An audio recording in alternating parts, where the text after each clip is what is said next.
ધોરણ 9 વિષય છે હિન્દી. બીજા નંબરનું ચેપ્ટર છે ન્યાયમંત્રી. આપણે આ વિડીયોમાં જે ન્યાયમંત્રી પ્રકરણ છે તેનું સંપૂર્ણ સ્વાધ્યાય જોવાના છીએ. તો એ સ્ક્રીન પર સ્વાધ્યાય આપેલું છે. પ્રશ્ન નંબર 1, शिशुपाल ने अपने घर का दरवाज़ा क्यों खोल दिया? તો આપણે અહીં જે સમગ્ર સ્વાધ્યાય છે તેનું સંપૂર્ણ સ્વાધ્યાયનું સોલ્યુશન જોઈએ. આપણો જે પ્રથમ પ્રશ્ન હતો, शिशुपाल ने अपने घर का दरवाज़ा क्यों खोल दिया, तेनो जवाब છે, एक अतिथि को शाम के अंधेरे में आश्रय के लिए आया देखकर शिशुपाल ने अपने घर का दरवाज़ा खोल दिया. प्रश्न नंबर 2, शिशुपाल किस अवसर की तलाश में था? तेनो जवाब છે, शिशुपाल सच्चे न्याय कैसा होता है यह दिखाने के अवसर की तलाश में था. प्रश्न 3, न्याय के विषय में शिशुपाल के क्या विचार थे? तेनो जवाब છે, शिशुपाल मानता था कि न्याय ऐसा हो कि कोई अन्याय और अपराध करने का साहस न करे. प्रश्न 4, परदेसी कौन था? उसने दूसरे दिन क्या किया? तेनो जवाब છે, परदेसी स्वयं सम्राट अशोक था. दूसरे दिन सुबह उठकर परदेसी ने शिशुपाल को धन्यवाद देकर उससे विदा ली. प्रश्न 5, सम्राट अशोक ने शिशुपाल को राजमुद्रा क्यों दी? तेनो जवाब છે, सम्राट अशोक ने शिशुपाल को न्याय मंत्री के पद पर नियुक्त के रूप में राजमुद्रा दी. प्रश्न 6, राज्य के न्याय के विषय में परिस्थितियाँ कैसे बदल गई? शिशुपाल के न्याय मंत्री बनते ही राज्य में पूरी तरह शांति रहने लगी. किसी को किसी प्रकार का भय न रहा. प्रश्न 7, पहरेदार की हत्या होने पर शिशुपाल की स्थिति कैसी हो गई? तेनो जवाब છે, पहरेदार की हत्या होने पर शिशुपाल की नींद उड़ गई और अपराधी का पता लगाने के लिए उन्होंने दिन रात एक कर दिए.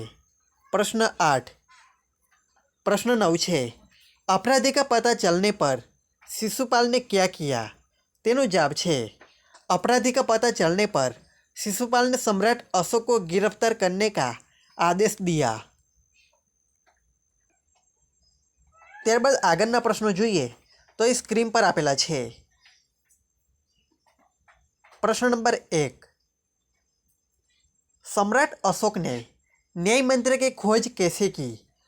ત્યારબાદ બીજો પ્રશ્ન છે, सम्राट अशोक ने न्याय मंत्री का पद देते हुए शिशुपाल को क्या दिया?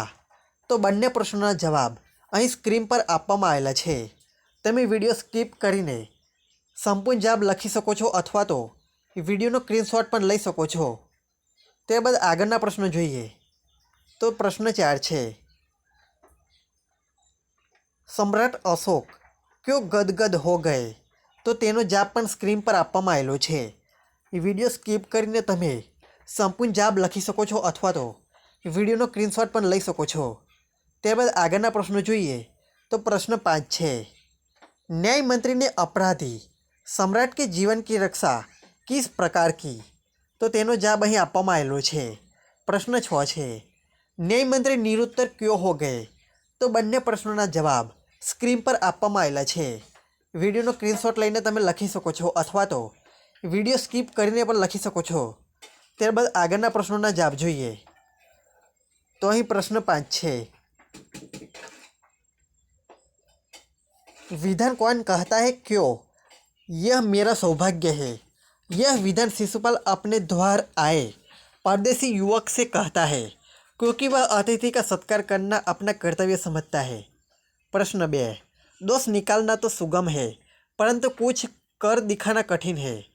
तेनो जवाब છે, यह वाक्य परदेसी युवक सम्राट अशोक शिशुपाल से कहता है क्योंकि शिशुपाल उससे सम्राट अशोक के राज्य में हो रहे अन्याय की शिकायत करता है.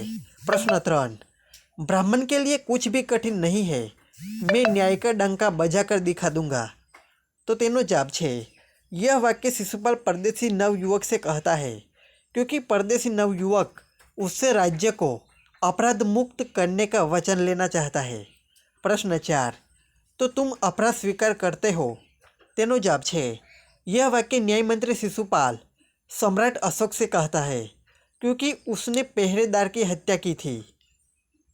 प्रश्न 5, महाराज यह राजमुद्रा वापस ले ले. मुझसे यह बोझ नहीं उठाया जाएगा। तेनो जवाब छे।